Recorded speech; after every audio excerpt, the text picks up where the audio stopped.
कक्षा 10 के सभी विद्यार्थियों, आज मैं सोशल साइंस का आपको ओरिजिनल पेपर बताऊंगा, एकदम ओरिजिनल। यही प्रश्न पत्र सुबह आपके परीक्षा हाल में देखने को मिलेंगे। चलिए शुरू करते हैं। भारत में वन्य जीव सुरक्षा अधिनियम पारित हुआ था 1972 में। किस राज्य को बांस ड्रिप सिंचाई? मेघालय। यहाँ से चेन्नई सबसे पुराना कृत्रिम पत्तन है। 1804 की नागरिक संहिता को किस नाम से जाना जाता है? नेपोलियन संहिता।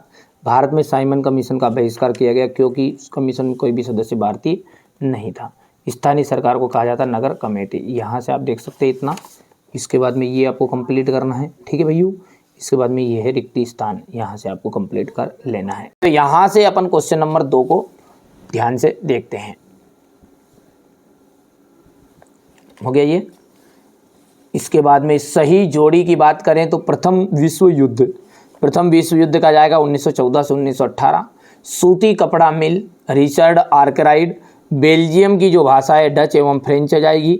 महिला साक्षरता दर का जाएगा 54%। सरकार का बेहतर रूप लोकतांत्रिक। और 2011 में भारत की साक्षरता 54%।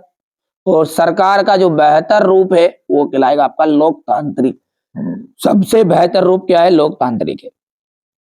2011 में भारत की साक्षरता दर 73% थी। अब आगे बढ़ते हैं ना। फर्स्ट वर्ल्ड वार ये 1914 से 18 तक चला था। तो ये आप थोड़ा सा देख सकते हैं। कॉटन टेक्सटाइल मिल, ठीक है। तो आप ये तो ध्यान से देखना है ना भैया। मेरा जो उद्देश्य है, मेरा लक्ष्य यही है कि आप जीवन में आगे बढ़ जाए। बस आगे बढ़ गए तो मेरा काम हो गया, समझो, ठीक है। क्योंकि मैं मेहनत किन के लिए कर रहा हूँ? सिर्फ आपके लिए। सीमांत सड़क संगठन कब बनाया गया था? 1960 में। रोलेट अधिनियम कब लागू हुआ? अप्रैल 1919 में। कार्यपालिका और विधायिका द्वारा बनाए कानूनों पर अंकुश कौन रखता है? न्यायपालिका। जीडीपी में सबसे अधिक योगदान किसका है? प्रत्यक्ष क्षेत्र का है। बैंक जमा राशि के एक बड़े भाग को किसके लिए इस्तेमाल करती है? ऋण देने में। भारत में लघु उद्योग में कितने श्रमिक नियोजित है? तो 2 करोड़, ठीक है, श्रमिक नियोजित है। चलिए अब आगे बढ़ते हैं और यहां से ध्यान से देखते हैं। इंग्लिश सुनने वाले बच्चे बढ़िया से स्क्रीनशॉट लेंगे यहां से। चलिए इसके बाद में आ गया आपका 2016 में भारत विश्व में चीन के बाद दूसरा तिलहन उत्पादक देश था। बिल्कुल राइट बात है। सार्वजनिक क्षेत्रों के उद्योग जैसे रिलायंस और टिस्को है, असत्य बात है। 1805 में फ्रांसीसी की क्रांति हुई थी, असत्य है। जनगणना में प्रत्येक 10 वर्ष के बाद सभी नागरिकों के धर्म को दर्ज किया जाता है। लोकतंत्र में गलतियां सुधारने की गुंजाइश नहीं होती। औद्योगिक क्षेत्र को क्या कहते हैं अपन? प्राथमिक क्षेत्र के नाम से जानते हैं क्या? तो ये भैया है ना, औद्योगिक क्षेत्र आपका द्वितीय क्षेत्र के अंतर्गत आएगा। और ये बोल रहा है कि प्राथमिक क्षेत्र, ये आपका गलत हो जाएगा। अब ट्रू और फॉल्स से इंग्लिश मीडियम सारी चीजें कंबाइन चल रही है, Hindi medium plus English medium. आप तो मेहनत करो, ठीक है। अब ये जो क्वेश्चन नंबर 6 है ना, यहां से मेरी जवाबदारी आपको, आप तो जितना मैं बताता जाऊं उतना करता जाओ, ठीक है। 10 से 15 दिन, बस ओनली 10 से 15 दिन में ही अपन सारे सब्जेक्टों को कवर कर लेंगे।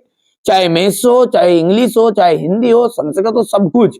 आप तो अच्छी मेहनत कर लो, है ना। भारत में पाए जाने वाली मिट्टियों के नाम बताइए। बांगर और खादर मृदाओं के बीच अंतर। जलोढ़ एवं काली मिट्टी में अंतर बताना है। मृदा संरक्षण से आप क्या समझते हैं? ठीक है, गन्ना जो है वो नगद दाम की फसल है, क्यों? ठीक है। और खरीफ एवं रबी की फसल में आपको अंतर बताना है। विनिर्माण क्या है? स्पष्ट कीजिए कि कृषि और उद्योग किस प्रकार साथ साथ बढ़ रहे हैं। सीमा सड़क संगठन की स्थापना कब की गई? देश के प्रमुख संचार साधन आपको बताने हैं, ठीक है। इसके बाद में आपको बताना है digital, what is digital India, digital Bharat क्या है।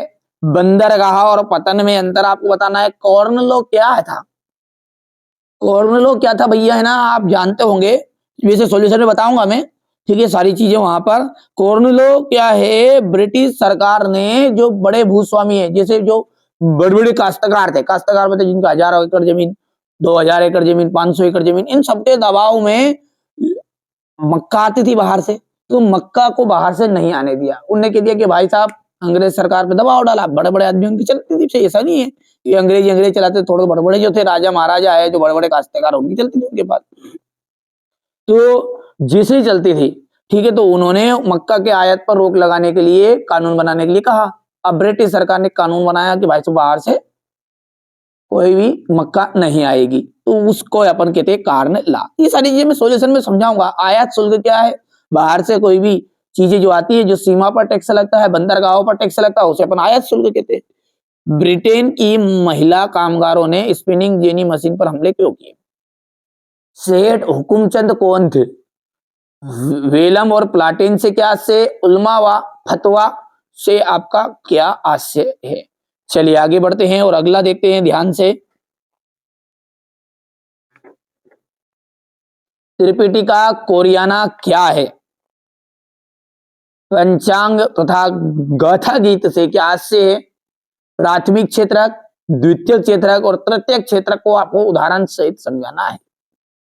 अधोसंरचना और ज्ञान आधारित समाज क्या है? वैश्वीकरण क्या है? किन उद्योगों पर वैश्वीकरण का बुरा प्रभाव पड़ा है? ठीक है। विदेशी व्यापार क्या है? वर्ष 1991 के पूर्व भारत की विदेश व्यापार की नीति क्या थी? जैव विविधता क्या है? मानव जीवन के लिए क्यों महत्वपूर्ण है? यहां से देखिए भारत में वनों को कितने वर्गों में बांटा गया, या वनों के प्रकार बताना है भारत में। एकात्मक शासन का अर्थ और दोष बताइए एकात्मक शासन के। यहां से देखिए एटीएम क्या है समझाना है हमें। भारत में ऋण की औपचारिक